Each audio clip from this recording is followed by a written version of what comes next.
Okay, I think it's time for us to start our session. Dear ladies and gentlemen, welcome to session 3 of subtheme 5, which is titled Forest Monitoring in Action 2 into the Forest, Field-Based Assessments. It sounds wild and exciting, isn't it? So I will be the moderator of this session. So let me introduce myself in brief. My name is Juwon Park at Gyeongbuk National University, Daegu, Republic of Korea. My main research and teaching topic is about sustainable forest management, particularly utilizing GIS and remote sensing. So this session is pretty much of my research topic. So this session takes us into the forest with a focus on the field-oriented aspects of forest monitoring. If you are joining us today, you probably already appreciate the importance of national forest inventories, or NFIs, as we refer to them. But it bears repeating how critical they are to our understanding of the state of our forest and the changes they experience over time. It is also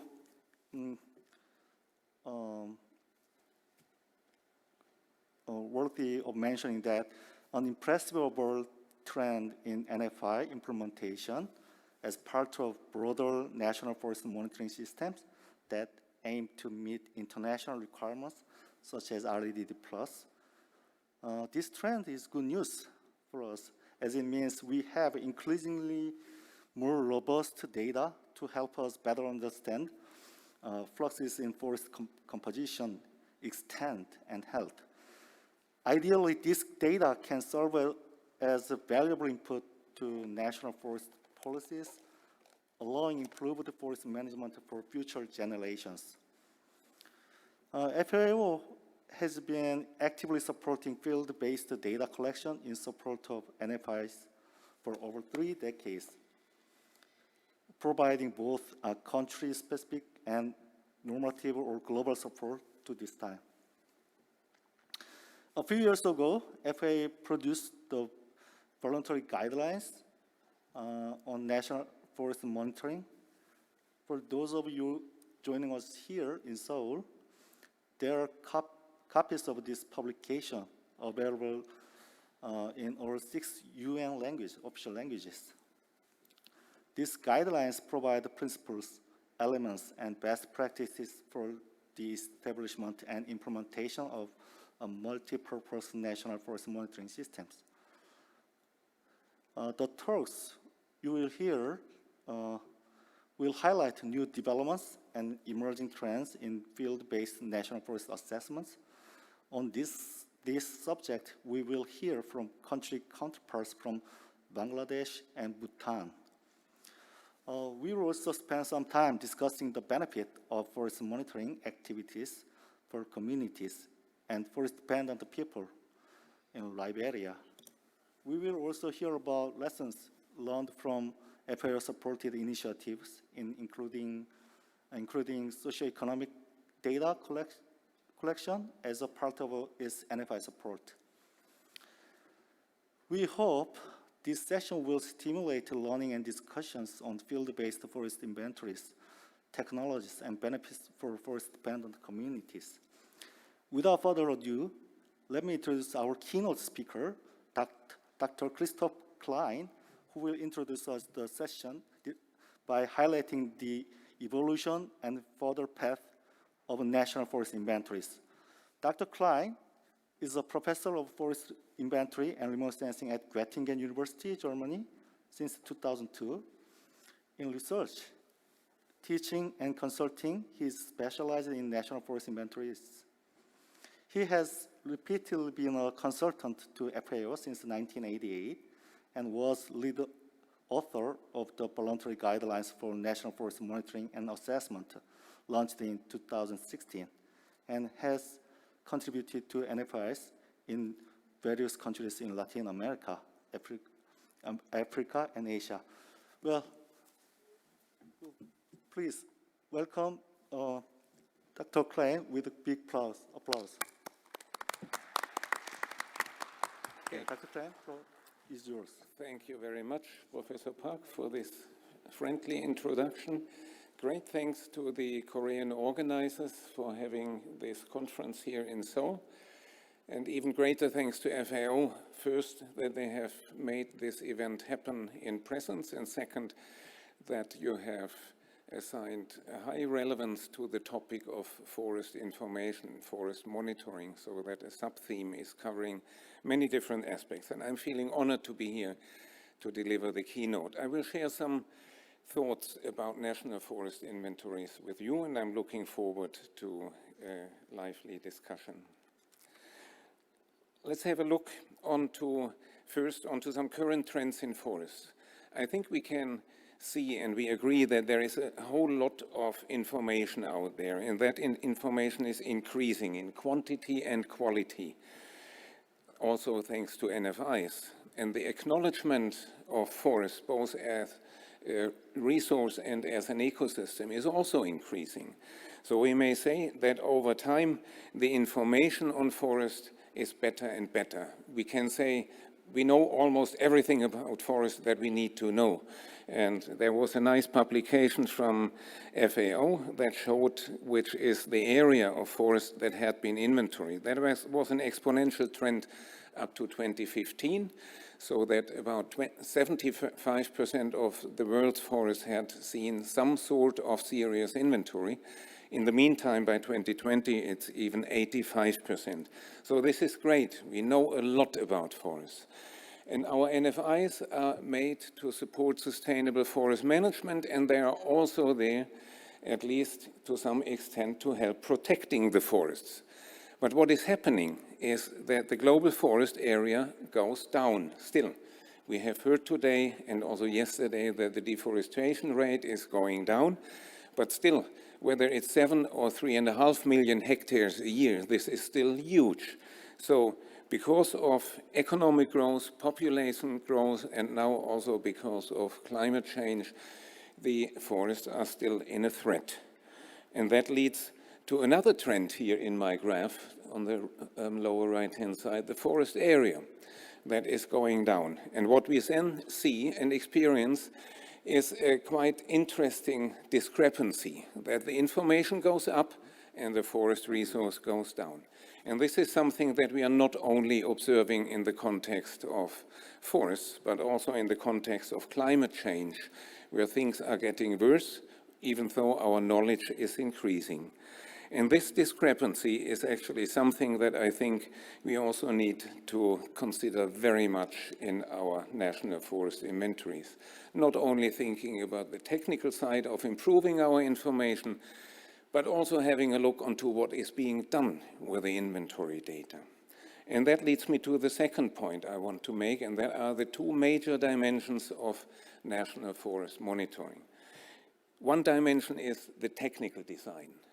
And as a researcher, we are in love with optimizing the technical design, be it sampling or be it remote sensing, be it modeling or data management. So the technical things, we are very good in that. And it's mainly about generating good and even better NFI data. And we all believe in the mantra, better information leads to better decisions. This is what drives us. But on the other side, we have the dimension of decision making, and that is where the decision makers are utilizing the data, where we can or where we could observe the impact of our data. And that is mainly about, when we are thinking about that, it's enhancing the relevance and credibility and the targeted use of our data. The interesting point, I have mentioned that already, is that research and education is mainly in the technical design field. Many publications out there. Mostly remote sensing, many also about sampling and modeling, but hardly anything about a systematic follow-up and an analysis of the impact of NFI information on policy making. That's an interesting point, and I think we need to come back to that more seriously. Then next point that I want to make is looking at the current renaissance of national forest inventories. I would like to compare it with the COVID pandemic. We are now in the third wave of national forest inventories, and that is mainly triggered by international incentives, international initiatives, and mainly by the results-based payments. It's the first time in the history of forest monitoring that we can assign a monetary value to our NFI data. And I guess that most or many of the NFIs that are currently being implemented are driven by the expectation of results-based payments. And we are not speaking about peanuts, but this is really a lot of money which is being paid there to countries to conserve and protect their forests. The former waves, and the capacity is increasing as well, as Marco and Tilnev showed in a very nice publication. And there are other side effects of this third wave of national forest inventories, that in many countries the forest service has been strengthened considerably. The second and the first wave were in the 60s to 80s in the last century, and that was mainly by bilateral technical cooperation projects, in particular in the tropics.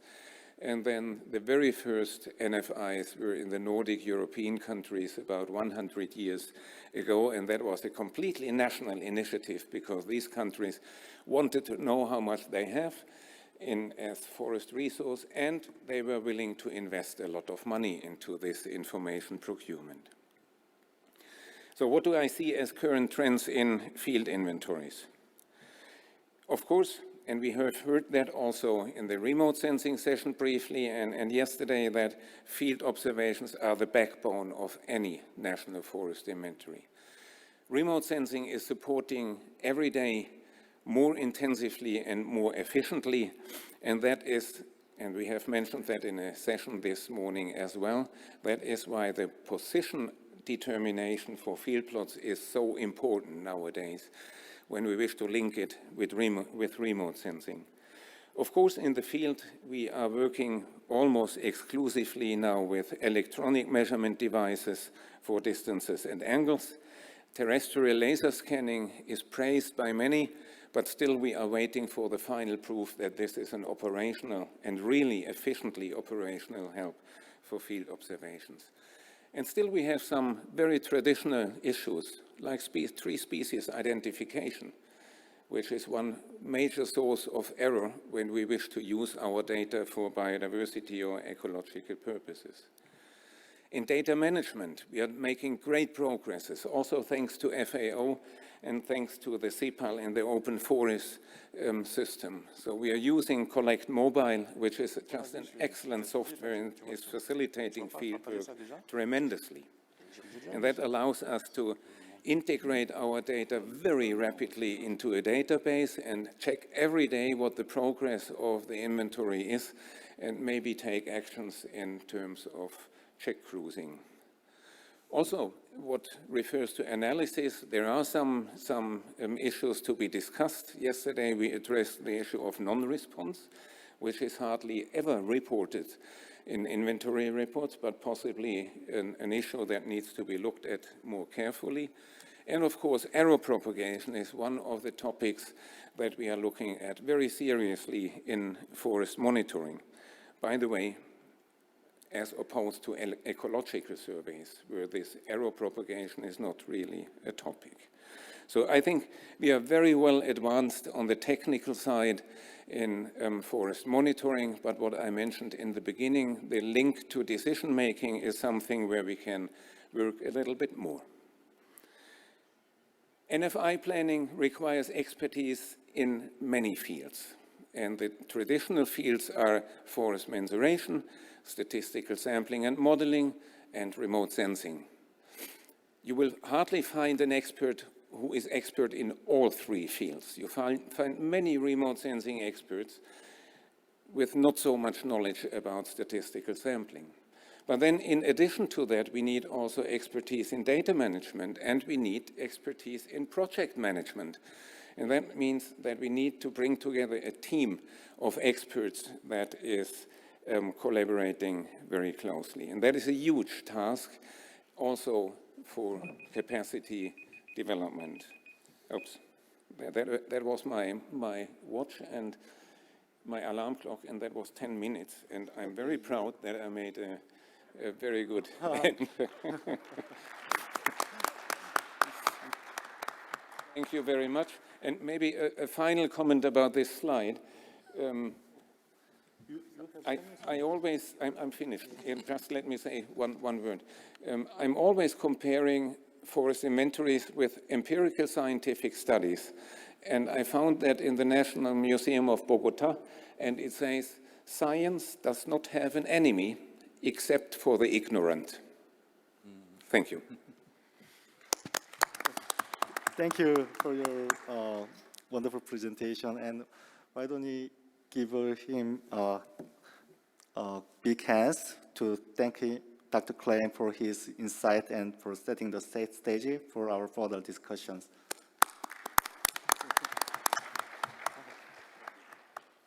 Okay. We now move to the first part of this session, which is dedicated to the experience of national forest inventories. First, we are glad to have Mr. Jahir Iqbal to tell us about the National Forest Inventory of Bangladesh. Mr. Iqbal is a professional forester with a background in geospatial technology and forest monitoring, working at Bangladesh Forest Department since 1993. He conducted a direct supervision about the first National Forest Inventory and Bangladesh FRA 2020, etc. There are too many to refer to, so I stop here, and let me just, Mr. Kumar, the floor is yours. Now you can start. Thank you. Thank you for your nice introduction. And it's my pleasure to be here as a panelist, and thanks for the organizer and FAO for inviting me to share the Bangladesh first ever National Forest Inventory experiences. Next, please.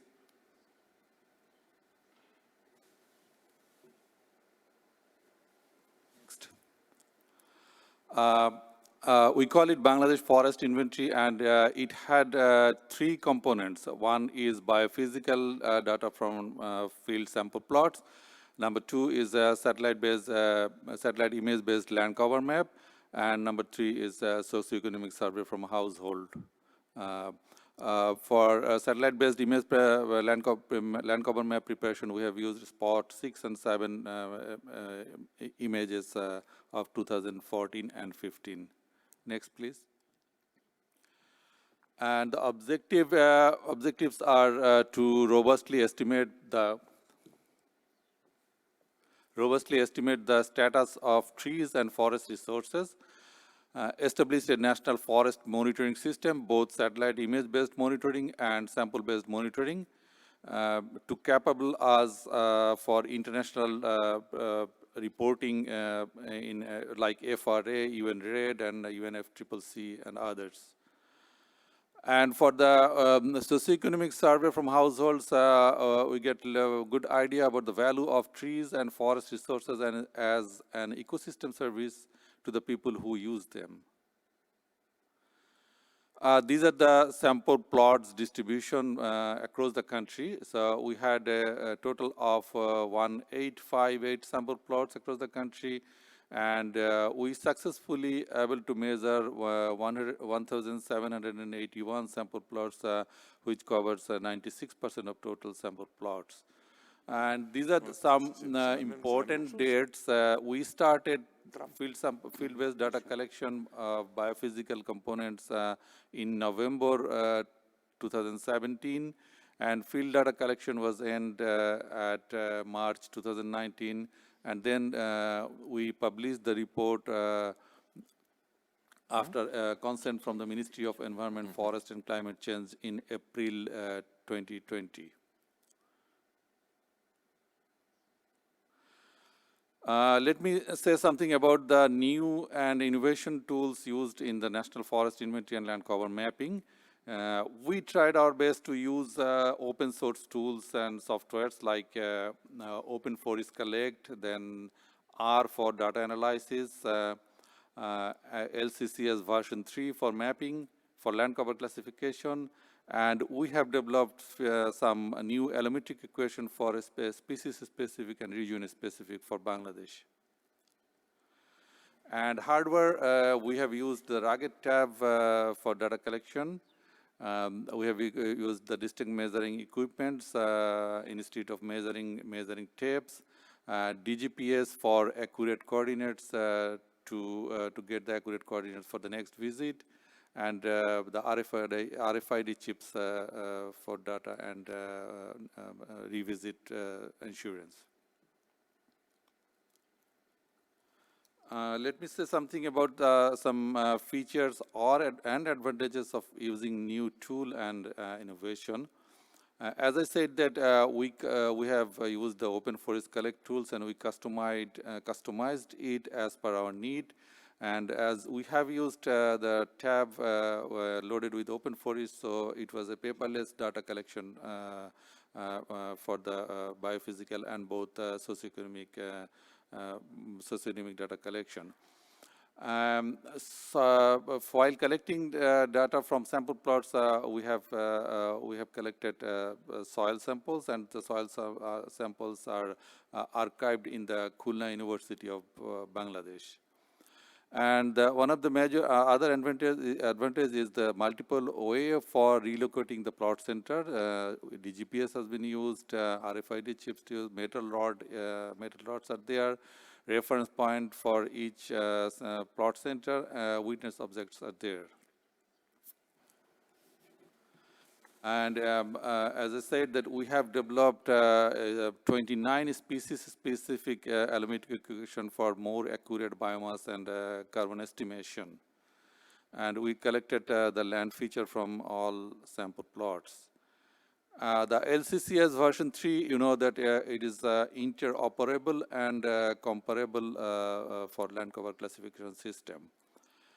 After the completion of data collection and land cover classification, we have organized a regional workshop in Bangladesh, and we shared our experience with our colleagues in South Asia and Southeast Asia, and it was well appreciated by the participants. Let me say something about the use of this innovation. And probably we are the first user of Open Forest in South Asia. And we have, I think we are the first user of LCCS version 3 in that region. And along with that, we have used a tree species identification apps. It's an Android and iOS-based apps for identification of species for the enumerator or data collector who collected data from sample plots. Of course, there are some challenges of conducting, designing, and implementing of NFI, and there are some future challenges. You know, Bangladesh is a subtropical country, and we have a lot of rains in summer and rainy season starting from May and continues up to October each year. And for us, the suitable season for any field data collection is the winter season starting from November to February or at best middle of March. We cannot move to the coastal areas because of rough weather, strong waves, and going to the hill areas is just very slippery, full of bushes and thorns. So the dry season is the best for data collection. This is one of the limitations. And you know, Bangladesh is a very densely populated country in per square kilometer, more than 1,200 people lives there. So when we go to measure the plots in rural areas and trees outside forests, the people's general assumption is somebody has come to measure their land for acquisition or some other uses for government uses. So that's a very common assumption, and we had to convince them. The picture at the top that shows that we had to convince them that no, we have not come for the acquisition or land related matters. We're just collecting the tree data. And socioeconomic conflict still there are few socioeconomic conflicts still exist in the Chittagong Hill Tracts, and that causes a little delay of field data collection. And as you know, the remoteness of Chittagong Hill Tracts plots, which is close to the Tripura and Mizoram and some states of Myanmar, very far away from the localities. So this remoteness caused some delay in plot data collection. And for trees outside of forest and even inside of forest, trees removal from the sample plots are there. That will be one challenge for relocating the plot center for the second and other phases of next NFI. Iron rod, sometimes particularly outside the forest area, being removed by the local people who saw the iron rod, and sometimes in coastal areas because of salinity, the iron rod becomes decay. That is another challenge for national forest implementation in near future. And future challenges, I can say most challenges is consistent fund for regular interval revisits. As we have prepared the land cover map of 2015, we are supposed to do it again into 2020, but because of inconsistent fund, we could not do it. But hopefully, we will start the program in the last part of this year. In conclusion, I can say that after completion of National Forest Inventory and Land Cover Map, we ourselves, Forest Department officials and other university faculty members in Bangladesh, combinedly self-sufficient in designing, implementing, analyzing NFI and preparing land cover maps. We are capable of preparing national and international reporting by our own. And with a limited extent, we are capable of strengthening forest official in other countries in the region. As I said that we are looking to start the next NFI and the land cover map by December 2020. We have a World Bank supported project called Sustainable Forest and Livelihood Project. So we expect to start the next round within some period of October to December this year. And for the first NFI, we got support from United States Forest Service, technical support, and FAO was there. So we look forward for their technical support again. Thank you very much. All the reports of Bangladesh Forest Inventory has been uploaded in bfis.bforest.gov.bd. You can download this report and have a look. Thank you very much. Many thanks to Mr. Iqbal. It was very interesting to hear about the current situation and future challenges of Bangladesh's NFI. Okay, now we can move to another NFI experience, the one in Bhutan. We are glad to have Mr. Lobjang Dorji. Mr. Lobjang Dorji is the Director of Department of Forest and Park Services, Bhutan. He contributed significantly in the forest management in Bhutan, working for more than 3 decades with the forest and the people. He led the first ever National Forest Inventory of Bhutan in 2015. Mr. Lobjang Dorji, the floor is yours. Good afternoon, everybody. So greetings from Bhutan. I am Mr. Lobsang Dorji, the Director, Department of Forest and Park Service. Now, let me take you to the Forestry, the National Forest Inventory of Bhutan.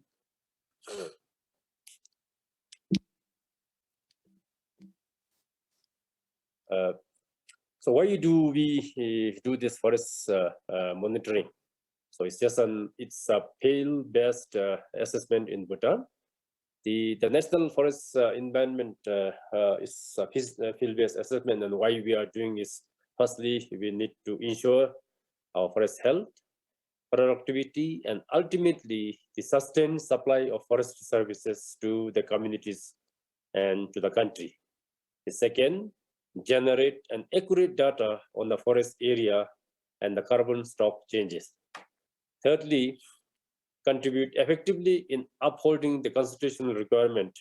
We have 60%, it is there in our constitution that all times to come, the forest cover has to be 60%. So that we need to do this inventory as to ascertain where we are.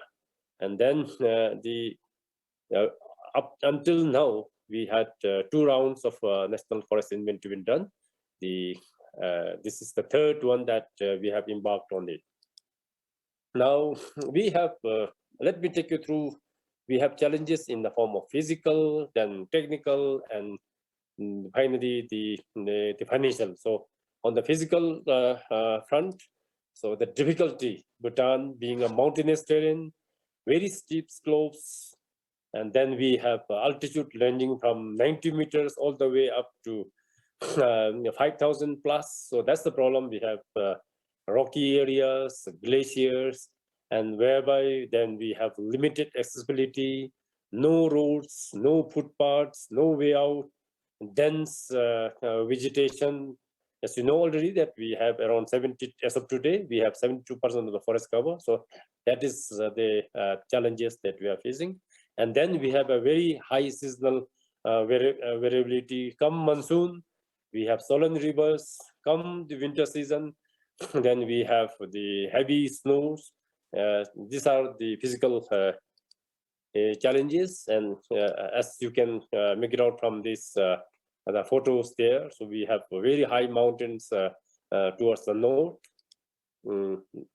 Then you can look at the swollen rivers, so no bridges around. So that's the problem that our colleagues who are with the National Forest Inventory team, and then they have to cross this.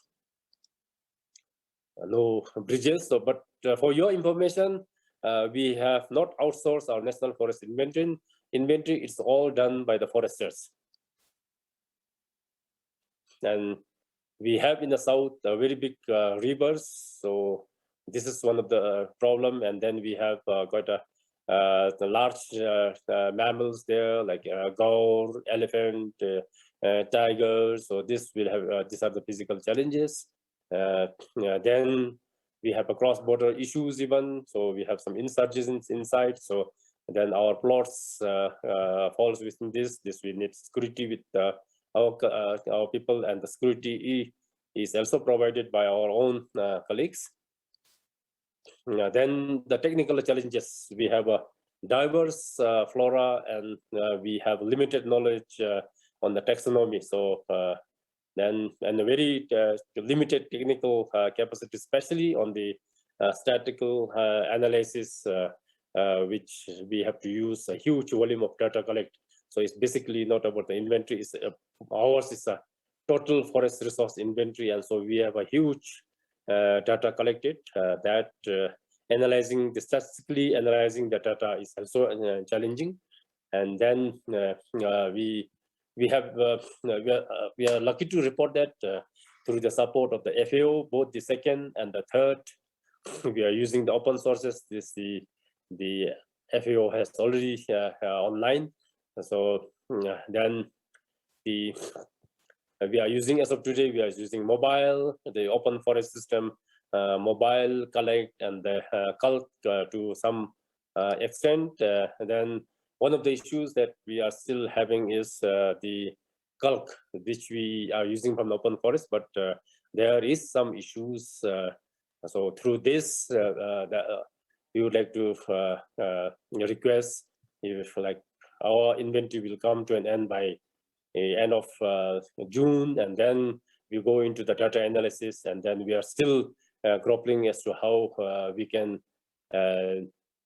use calc with our data there. So as of today, the calc that we are using isn't so user-friendly in our context, and maybe we are looking for some of our colleagues who can help us on this. Then on the physical, and after finishing the physical and the technical, we have financial challenges even. So there's no limited, there is no funds as such for carrying out the national forest inventory in the periodic cycle or a periodic time. So with the support of the project-based we are conducting, our first inventory was somewhere in 1970s, and then finally in 2015, and then now we are coming out with this year. So this is how it is, and then we do not have assured funds for the next cycle of the inventory. We are not very sure, though we have decided that every 5 years the national inventory will be done, but the funds are still a problem. And then now because of this COVID pandemic, and then there is a competing priorities of the government versus the limited resources. So finding a middle path is also a big challenge. Then from this national forest inventory, the lessons that we have learned is we need to have a proper planning, adaptation to the seasonality. So we should be aware that when our people should go to the north, when they should go to the south, depending on the seasonality. So that's what we need to keep in mind. Second is the use of the open sources. So now today, almost all our data collection is through the open sources that the FAO has already online, and we are glad to report that Bhutan had been fully trained by the FAO, and then we are using the mobile collect and the calc. To some extent, we are trying to use the calc, but there is some problem with the calc. One certainly when we need to test the statistical method, so that's the problem. So that, as I reported earlier, these are some of the issues that we have learned. Then it's all the more important, so we don't leave the to the crew and then they do the enumeration. So we, from time to time, we need to monitor their crews and training and retraining. This is one of the most important activities that we have seen, that our crews need to be updated and retrain them. And it's a very, very resource extensive exercise, both in terms of human and financial resources. So with a few slides that and the pictures that I have showed, so we need a very good quality gears. In the way forward, as to what Bhutan is looking forward is, we thought that maybe it's better, like you don't wait for the periodic or the cyclic time period. Rather, we do it in a phase-wise manner, measuring maybe around 10 to 20% of the plots annually, and it becomes a continuous process, so that we mainstream this national forest inventory as our regular programs. And then we need to model the ground data and then use the remote sensing for inaccessible plots, basically looking at data imputation from the accessible areas. Then we need to develop a life from database using the NFI data, because as I mentioned earlier, ours is not only measuring the trees and all, but since we are measuring the forest resources, starting from the wildlife, the plants, herbs, shrubs, to the trees. So we have a huge data being collected. And I can, as I was involved in the second inventory itself, and I know that we have a huge data, and then some of the data we are not even able to utilize. So maybe we come up with the platform databases. And then this year, we are also conducting this National Tiger Survey. The Tiger Survey will also end together with the National Forest Inventory. So we will be collecting a huge data from there too. So how do we need to complement these two data together. So finally, on the capacity building, so this is one of the biggest challenges that we have now. What happens after the data is collected? So now we really need to have our capacity building on this.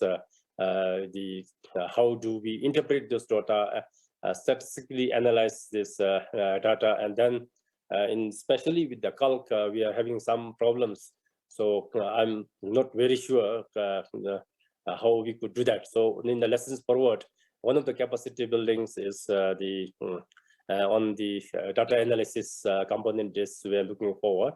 Maybe through this forum or some of you who today who are attending and all the expertise, all the experts there, maybe the FAO, we are looking forward that if you all can help us, this is the time that we would like to extend our invitations, and we would like forward for the like-minded people who have already completed and who are able to help us. Please help us. So this is the way forward that I have. So that's all I have from our Bhutan experiences, and thank you and Kadinche. So should there be any problems, so I'd be happy to take it. Thank you. Many thanks to Mr. Doshi. Thank you for your sharing current situation, and also it was very interesting to hear about new development in Bhutan, as you highlighted, such as the use of open source software application in order to properly deal with the database of NFI data. Now we can move to the second part of this session, which is titled Data for People, which is aimed at highlighting how communities and forest-dependent people benefit from forest inventory information. It will also look at lessons learned in collection of socioeconomic data as part of NFI initiatives. For the second part, the first speaker is Mr. Sa A. David, who will speak with us about how forest data has benefited local communities in Liberia. Sa David Jr. is a development practitioner and climate change expert, and has the REDD Plus implementation unit of Liberia as the National REDD Plus coordinator. He holds a first degree in economics and master in business administration, and has a lot of long list. He has a very long list of certification in various NFI related fields. Okay, Mr. Sa, David, please. The floor is yours. Thank you so much, and we want to say thank you to our colleagues. Good morning from Liberia. It's just 7:44 a.m. from Liberia. Liberia, yeah, first slide, please. Liberia is located on the west coast of Africa. On the northwest of Liberia is the Republic of Sierra Leone. On our immediate north is the Republic of Guinea. On the east of Liberia is the Republic of La Côte d'Ivoire, and then the Atlantic Ocean is on the south and the west of Liberia. The landmass of Liberia is about 111,370 kilometers. The land coast of Liberia is 680 kilometers. Hello, are you hearing me? Hello, I had an interruption from the interpreters. Are you hearing me? Okay. Yes, we can. Yeah, okay, thank you. So the coastal line is about 680 kilometers. Liberia forest is about 665 million hectares. And that tells us that 40%, at least 40% of the remaining Upper Guinea forest is in Liberia. Liberia have an estimated population currently at 4.5 million to 5 million persons. Mr. Sa, sorry. Can you please keep the microphone more away from the mouth, because we have a back noise? Okay. It was good before. Thank you so much. Okay. Okay, I'm sorry.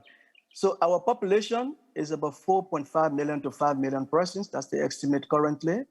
Of this population, about half of this population are rural dwellers. And these rural dwellers depend heavily on the forest. And I think that brings us to our experience. Because part of the rural dwellers depend on the forest as their supermarkets and as their pharmacies. Next slide, please. Next slide. And so in Liberia, because half of our population depend on the forest, the government realizing that in 2009 came up with what is called today the Community Rights Law of Liberia. And that Community Rights Law of Liberia officially turned over the forest to the forested communities, community folks who live on the fringes of the forest. But there are 9-step processes that communities go through to acquire or obtain their, what we call in Liberia, authorized forest community status.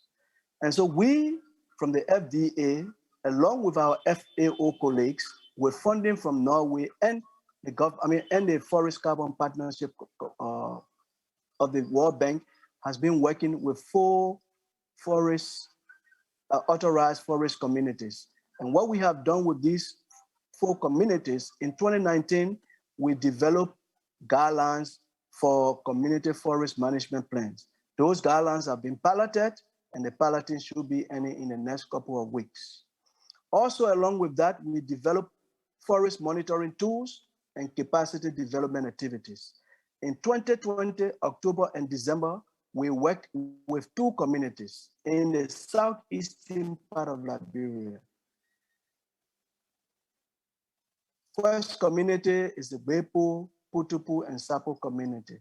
Those are 3 communities, and the second community is the Salaye community in the northwest. We are also southeastern part of Liberia. Next slide. So what this map shows is the communities we have been working with. There is one more community, so you have 3 communities here that I just spoke about. Next slide. And this is a graph of the 4th community. This is a Mabon community, and this is in the northwestern part of Liberia. Next slide. This is just a photo showing you some of the trainings we're doing. So as part of our training, we have been able to train 72 community forest management bodies. Some executive members have been trained in forest monitoring also. Next slide.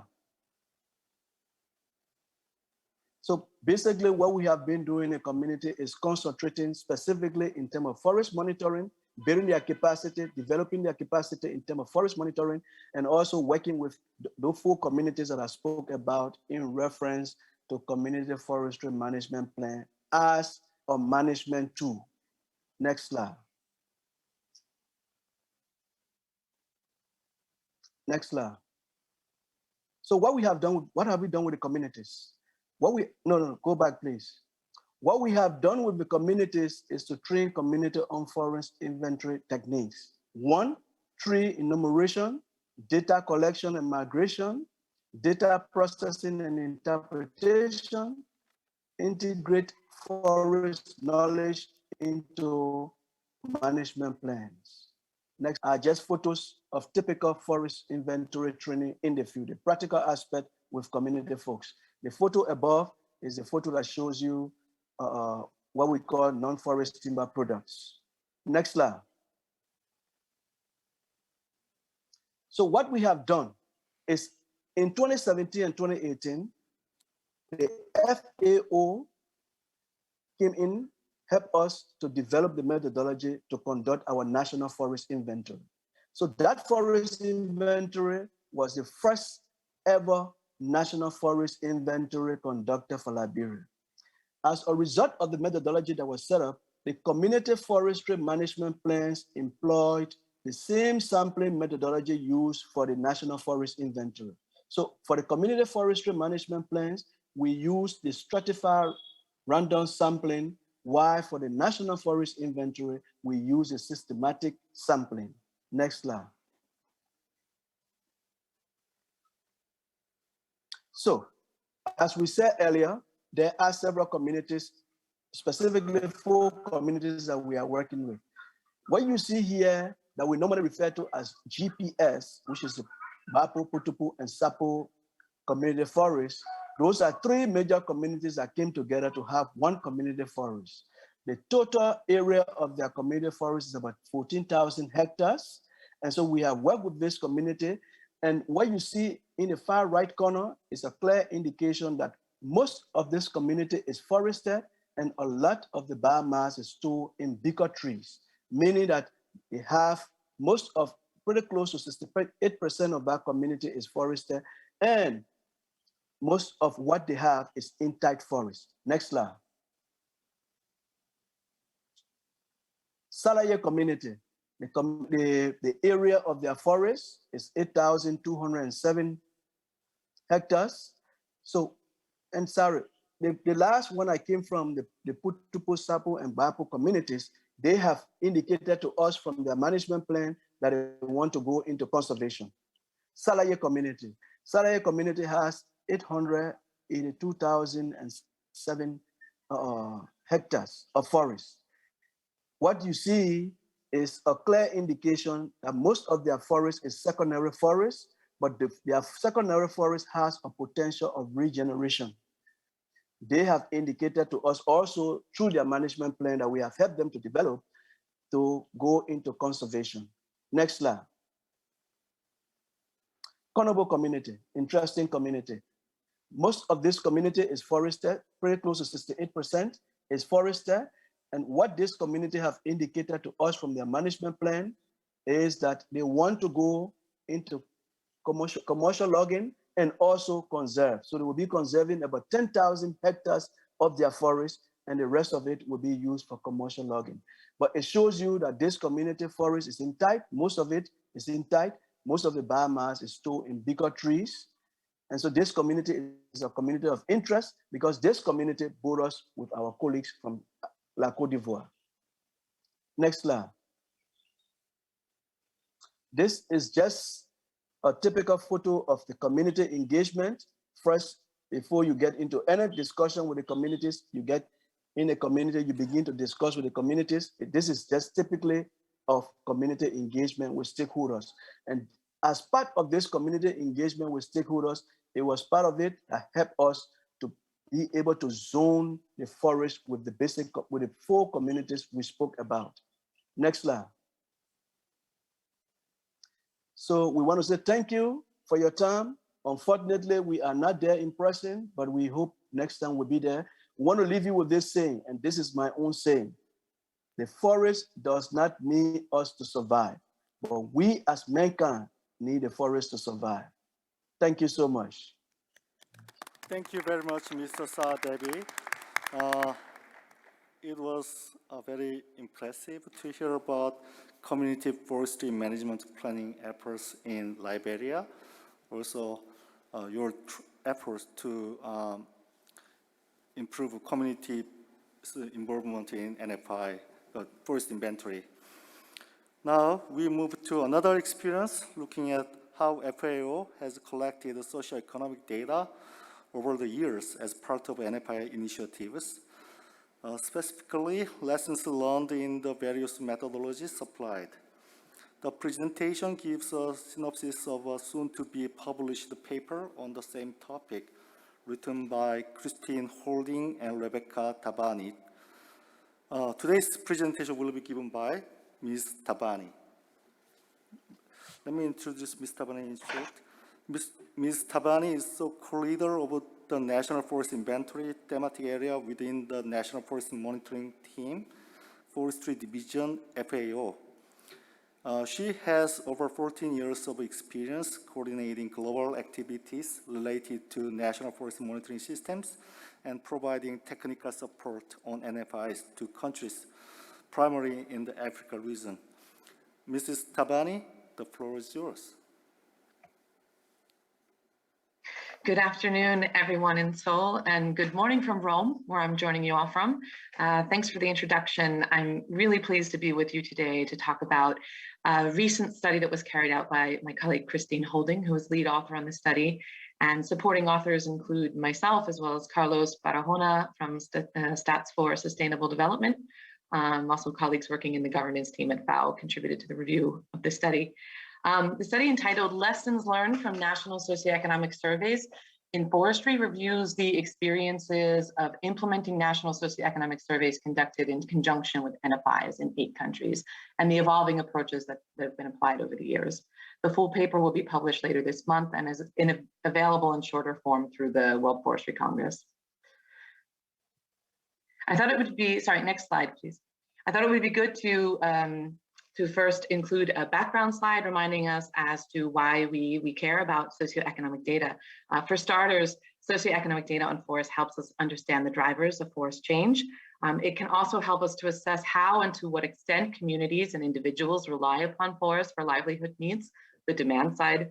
And I like how Saw put it in the presentation before me about forests as supermarkets and pharmacies.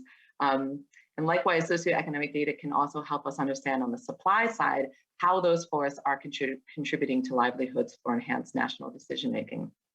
And lastly, this sort of data can support the development of policies that promote improved targeting of sustainable development goal-oriented policies. And for years, FAO has supported countries in their efforts to acquire improved biophysical data on forests through supporting NFIs. And the inclusion of socioeconomic data collection has been a part of that support.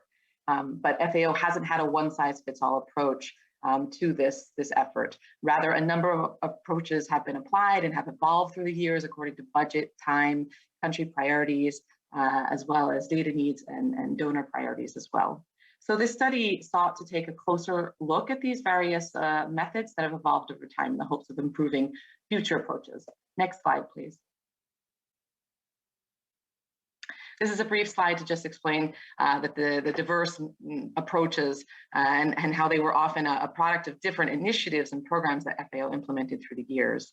And details on these initiatives and how their objectives drove the approach are fully detailed in the paper. But here I just wish to emphasize that the approach to collecting socioeconomic data as part of NFIs evolved over time, with each approach informing the subsequent phase in socioeconomic survey design. The first was a very cost-efficient approach focused. This was done by the NFMA program starting in approximately 2000, which married both the biophysical and socioeconomic sampling frames and included primarily qualitative data from focus group discussions and some household surveys as well. The next is the FAO-FIN program, which started in 2010 and which sought to test different sampling and survey designs for both biophysical and socioeconomic data collection in 5 countries. And lastly, and most recently in 2016, has been the development of the National Socioeconomic Surveys and Forestry modules. These are standardized modules developed by FAO, C4, IFRI, and the World Bank, which had a much greater focus on quantitative data that could be attached to national censuses, focused on contribution of forests to livelihoods. Next slide, please. This slide summarizes the various methodological approaches to socioeconomic data collection that were reviewed as part of the study. Half of those reviewed were those initiated by the NFMA and FAO-FIN programs, whereby the socioeconomic sampling frame was determined by the biophysical sampling frame, and where households and focus groups were interviewed at a certain proximity to the biophysical plot. So we refer to this as a combined or coupled sampling frame. All the other cases that we looked at used a more population-based approach, making use of standard enumerated areas provided by national statistics offices. In these cases, socioeconomic surveys were decoupled from the biophysical assessment of forests. However, they had slightly different approaches therein.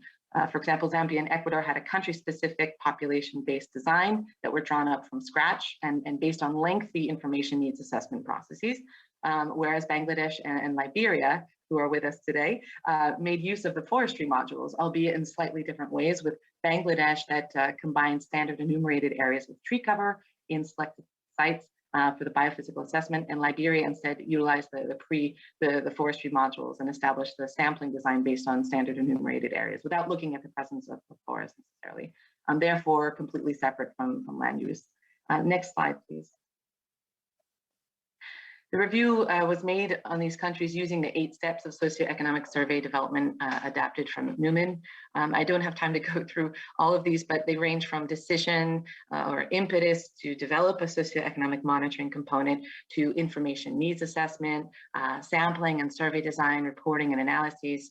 We didn't go too far into detail in some of these steps, in particular the data processing and analysis, but we use this as our general framework. Next slide, please. The next 2 slides will focus on some key lessons learned from the study. It's important to note that we have many more lessons learned featured in the study itself, in the paper itself, but these are just some of the major ones.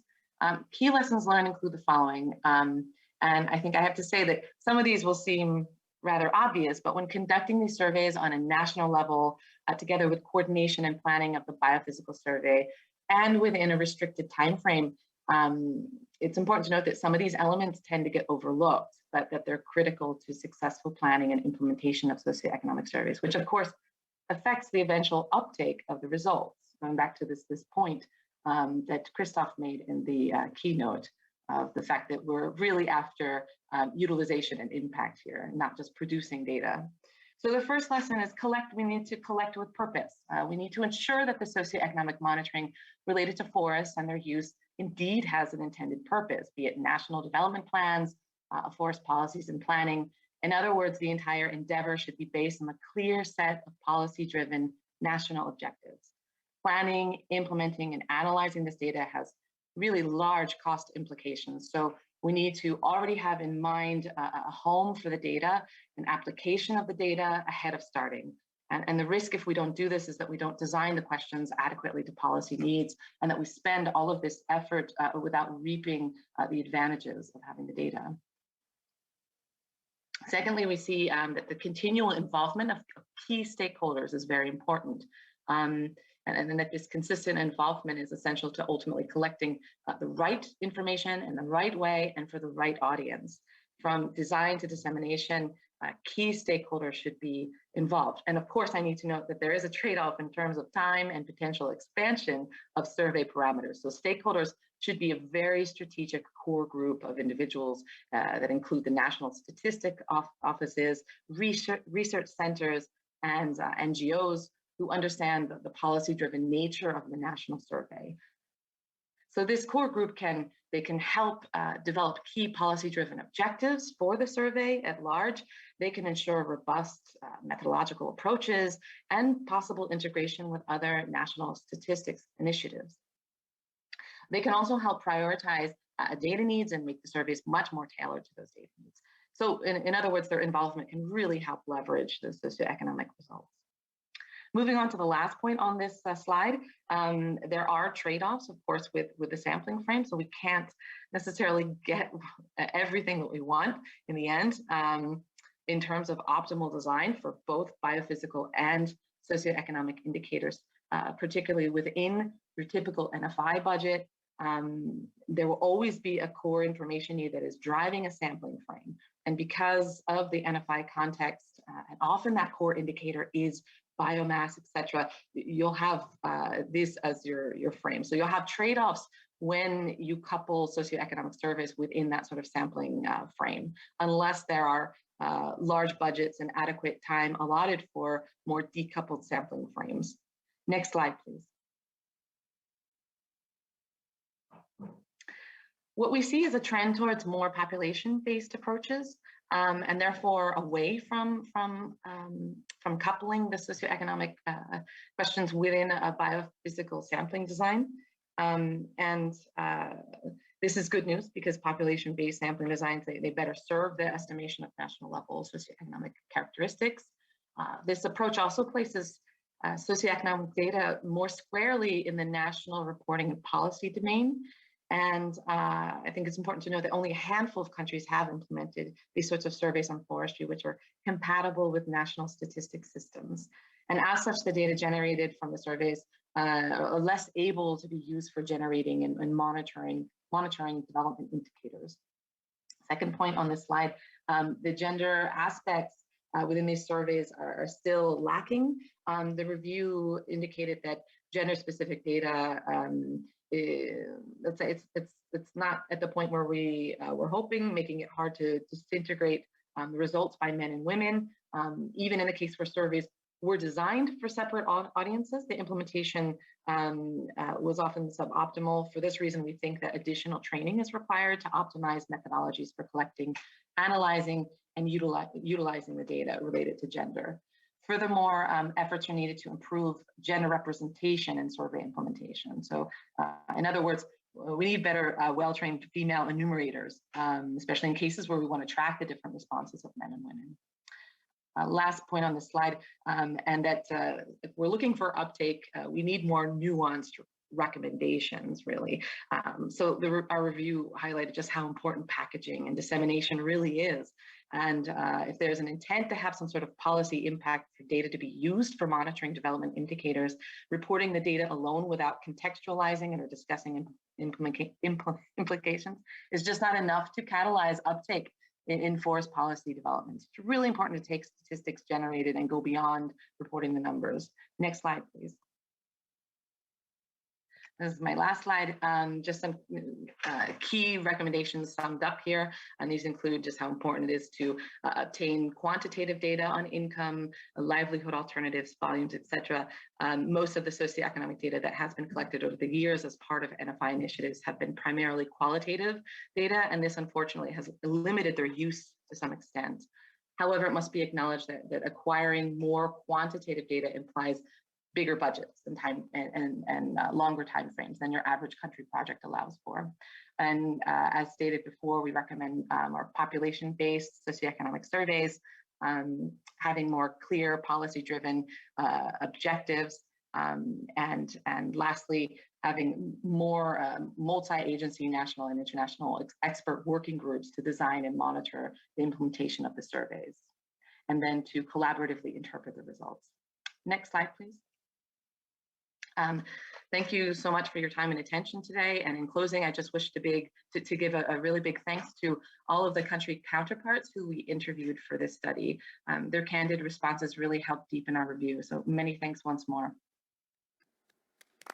Many thanks to Ms. Rebecca Tabani for your presentation highlighting lessons learned on FAO's approaches to socioeconomic data collection within NFIs. Now, we are going to move to the next, the last part, the last but not least part, dedicated to voluntary papers. These are voluntary submissions that have gone through a selection process, and we are glad to welcome them in our session. The first experience comes from Russia, and we welcome Mr.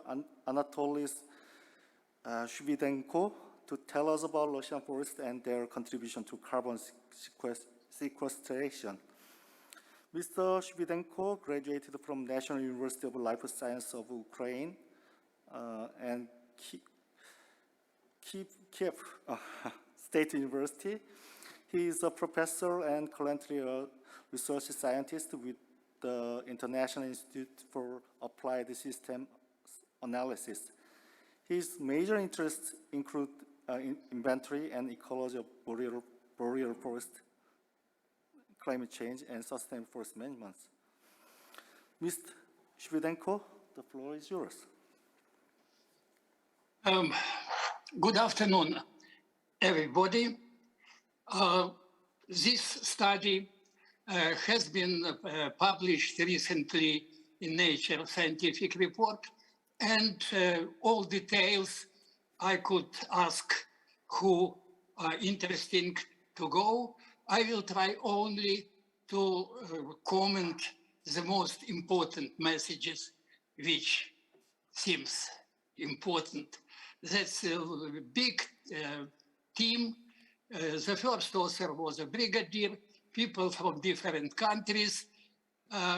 Next slide, please, next slide. What we had for last 10, 15 years clearly, practically all science says that Russian forest, and that is 20% due to FAO definition,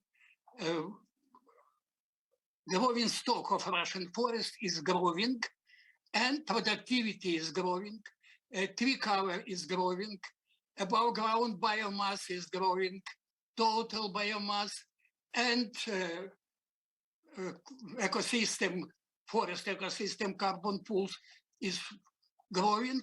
But if you would look at the official national FAO Forest Resource Assessment Report, again, we have that everything is growing, but about 10 times of magnitude less.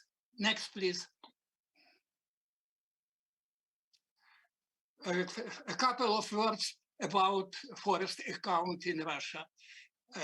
All this system include three major components. That is forest inventory in planning, something what has been inherited is historically from German Forsteinrichtung, forest monitoring, and national forest inventory. The first component, FIP, forest inventory and planning, that is mostly on-ground inventory, economic inventory in populated and developed areas, about 35–40% of the territory, forest monitoring special service, which covers all territories, and national forest inventory, which is called in Russia state forest inventory. We have the first cycle of this inventory, which has, results of which have been done only about several weeks ago. And if you would look into official data of growing stock in Russia, which are concentrated in the forest state account, forest state register, 83 billion cubic meters, but national forest inventory, something about 30 billion cubic meters more. What is saying this? Not everything is good. Next, please. I miss this slide. Dear colleagues, you know there are huge amount of big amount of very good remote sensing instruments, and it is proposed. We are waiting for many new. It has been used. Please, next slide. And results which have been used, generally speaking, that is multi-sensor and generally multi-remote sensing approach concept. That is the maximum which we had available on ground information, and new growing forest stock has been defined 111 billion cubic meters. That is, you see these big numbers, 37% higher to 1988 and 33% higher than reported by official forest data for Russia in 2016. The same about managed forest, the same is increase in live biomass. And the last line here, using this data, we defined current, that is 2017, 2018 carbon sink. It has been a little bit more than 600 teragram carbon, million ton, when official data which are reported is about almost 3 times less. Next slide, please. Oh, that is details, simply only to show that generally for different regions, we had different uncertainty, different accuracy. That's something standard error by individual errors, individual regions, something about 25 up to 28%. Next slide, please. There are reasons which could be explained why we have this increase in growing stock by different regions. Russia has mostly boreal forest. Forest productivity of forest depends upon available water and temperature. Warming is very high in these territories, about 2.5 times higher than global, but still in major part of Russia, we have enough water to some extent to cover this increase, excluding the south. Next slide, please. And we have a result, 111 billion ton of growing stock in Russia. What other science and other methods says about that during last year? The first estimate probably, which we could say, it has been in 2011. Still, remote sensing has been not completely used. Mostly it has been used of data on ground and knowledge which we have in forest inventory. It was 94. And after a big project in Russia, which Space Observatory of Russian Forest Carbon, the initial results, but 106, and this Space Observatory has long periods series and report very interesting data. This study I said about 110, state forest inventory 13, and here is not the recent newest result when we try to use as much as possible what we know from ground for forest, such things like current increment, like mortality, like impact of disturbances, etc., etc. This number is not here. We have got 102. That, you see, that is something between 100 currently, 102 and 110 billion cubic meters, rather high variation. Next slide, please. And only one example, previous diversity, that is not probably some insufficiencies, methodological, etc. Probably that is one of reason. But second reason, currently boreal forests are changed very quickly, and there's only fire you could see. Mr. Shvedenko, excuse me for interruption. Since we, due to the time limitation. I finished in 1 minute. I used, excuse me, 8 minutes. I try to. I'm sorry. Yeah, that is, okay. That is several sentences. What we have to do for Russia and what probably, please, that is only you could look at that's available, that we have fantastic change of forest fire regimes. Please, next slide, final. Yeah, that's what, due to rapid changes, the world changes very fast.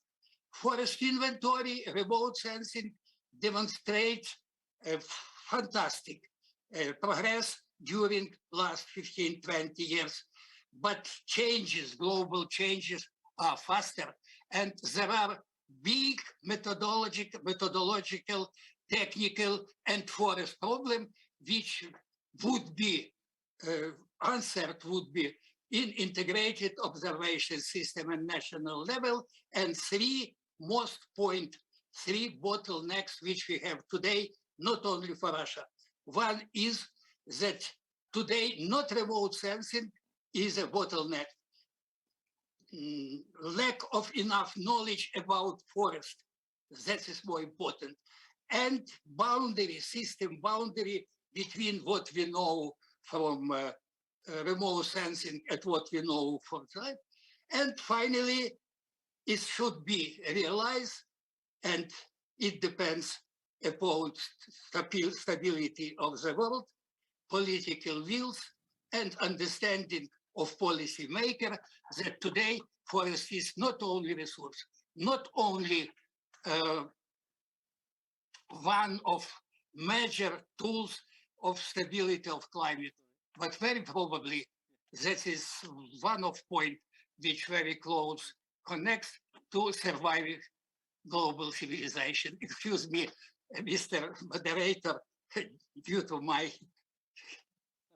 thank you. Thank you, anyway, Mr. Shivedenko, for your sharing Russian forest inventory, you particularly emphasizing on remote sensing technology application. Now, our last and second voluntary paper, which is about experience of forest inventory in Ivory Coast. For your information, we will have two presenters for this presentation. First is Mr. Gilles Mouinon, and the second one is Mr. Laimon. Laimon will give you a speech in French. Okay. Mr. Gilles Mouinon, so let me briefly introduce Mr. Gilles Mouinon. He is a technical director of ONF International. He has specialized for over 20 years in the management of biodiversity and natural resources in tropical and island environments. Okay, Mr. Mayor, the floor is yours. Okay. Thank you. Merci bien. Nous allons l'exemple de la Côte d'Ivoire. Good afternoon, ladies and gentlemen. Today, I would like to present you the case of Côte d'Ivoire.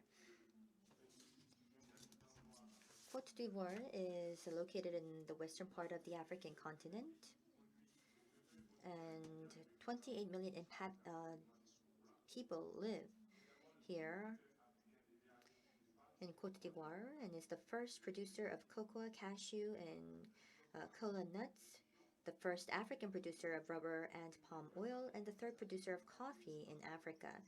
As you can see here, we're seeing a rapid development of cocoa production, which has led to a decrease of forests.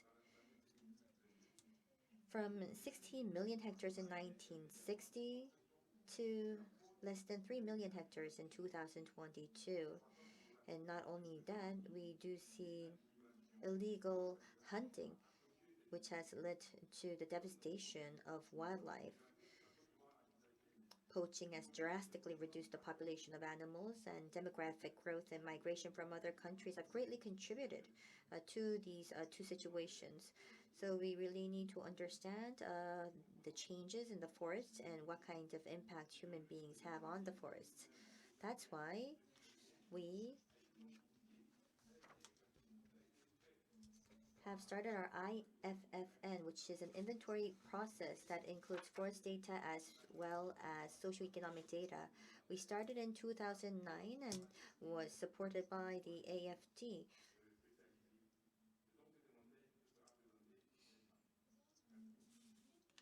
So I would like to give you some more information on this inventory. Thank you. Of the inventory. So the sampling design was elaborated with the technical support of IGN, which is a French agency for cartography.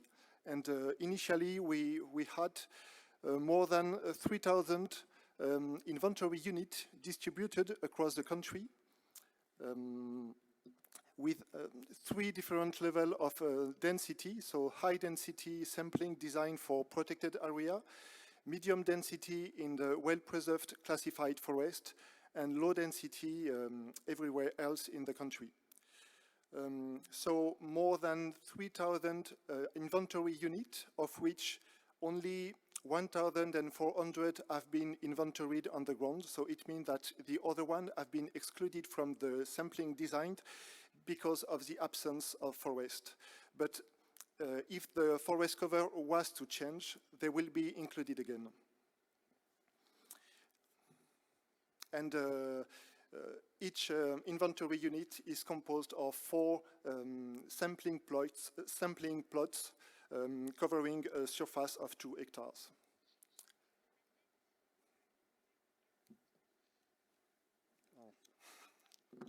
Okay, just a few results in terms of forest area. So with 2 striking numbers, the forest cover in protected areas reach only a third of the total area of the protected of the national parks. And for classified forest, it's only 30% of the surface which is covered with forest. And the classified forests are meant to be forested. Their purpose is logging, only logging, so it should be much more than 13%. So it means that the forest in Ivory Coast has shrunk to a very alarming threshold. Yes, so just one question. I will have a word on basal area. So basal area is the equivalent to the cumulative surface of tree trunk at breast height. So on the green circle correspond to the basal area for natural forest, and we can see that all the big green circle are located within national parks. It means that there is no more tree resource to log except in natural protected areas where it is forbidden to log trees. And the red circle corresponds to exotic tree species in plantation, and there is only a few left that could be useful as timber resource. So there is a very low economic potential in Ivory Coast for timber. The national inventory was also covering wildlife, and gathering more than 72,000 observations, with only 3 species amounting to 40% of all the observation, including the giant can red, bushbuck, and the last one is, I forgot, I'm sorry, but see, African hare. So it means only very widespread, very common species. In the highest diversity and the largest population were observed in national parks, with something very interesting in classified forest, where we observed low population, but with fairly high diversity. So it means that if the national government was to elaborate national conservation strategy, they will have to include the classified forest as a key feature of the strategy. And on the map on the left, the red spot are the location where elephants have been observed. And through a web mapping application we have developed, and I will be very happy to show it to you if you are interested in a little bit later after the presentation, we have assessed the suitability of the habitat based on land cover only, for elephants. So it means that on the map on the right, the red area are not places where elephants have been observed, but places based on the land cover should be suitable for elephants. So it means that's a key element, a key application for with the results of the inventory in terms of ecological corridor, for instance. The last components of the national inventories was addressing socio-economic surveys, and which is very important because there is a very strong correlation between deforestation and human activities, with a big weight for cash crops under unsustainable practices, especially cocoa and cashew, and as well with demographic growth and migration from within the country and outside the country as well. So it means that livelihoods are very important to understand before elaborating any management plan for the forest that left in Ivory Coast.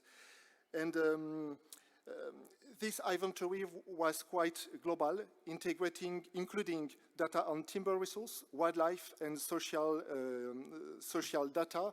And the 3 components give us a better view on what is at stake for every kind of forest. I mean, timber, biodiversity, social or local population, and or the four together. And I will let Yves Lasme conclude with a word on what are the prospects, what will be the follow-up of the national inventory.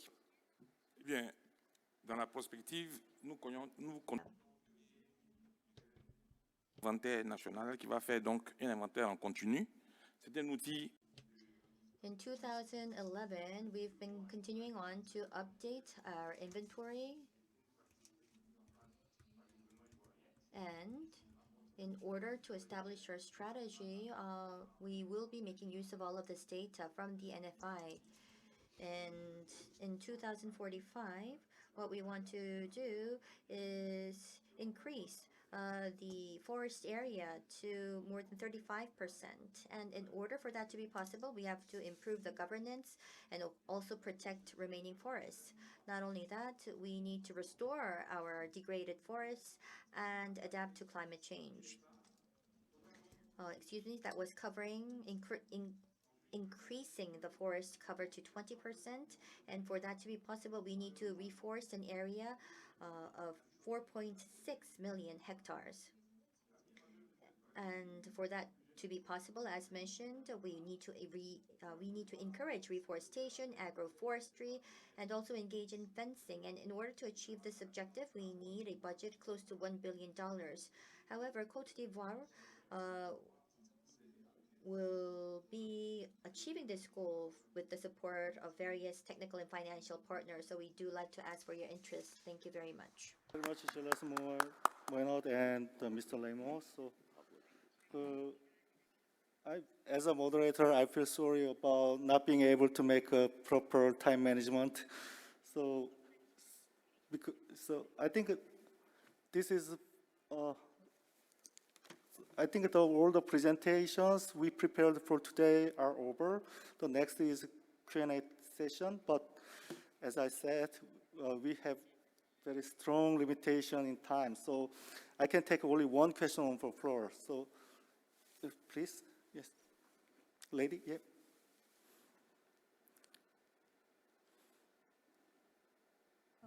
Hello, I am a student studying forestry science, and I have two simple questions.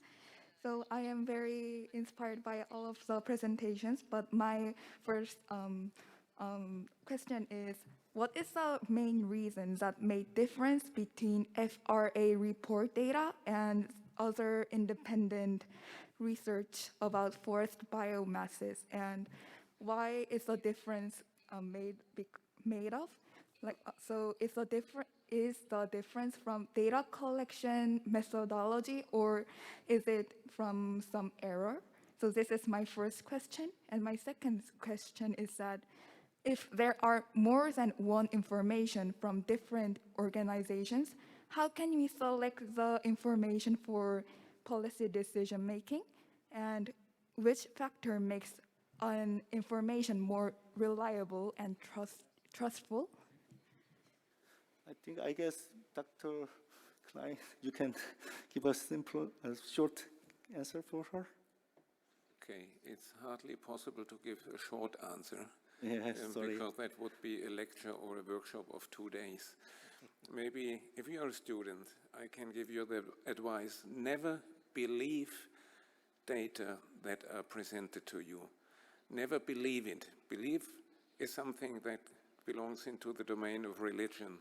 As a scientist, you need to understand it, and you need to find out the methodology, how the data were generated. And once you have understood that, including all the definitions that had been used, then you will be able to understand the data. And then you can use them or not. Don't believe it, understand it. And I mean, in national forest inventories, a lot of data are collected and analyzed according to specific, country-specific definitions often. FRA is collecting information from the countries. It's not measuring in the field by themselves. But it's a little bit more complex, and I will leave it with that. Thank you for the question. Good question. Yeah. Thank you. I think it's time's up, so I think we have to wrap up now. And thank you for all participating in this session. Stay safe and have a great rest of the week. Thank you very much. Yes.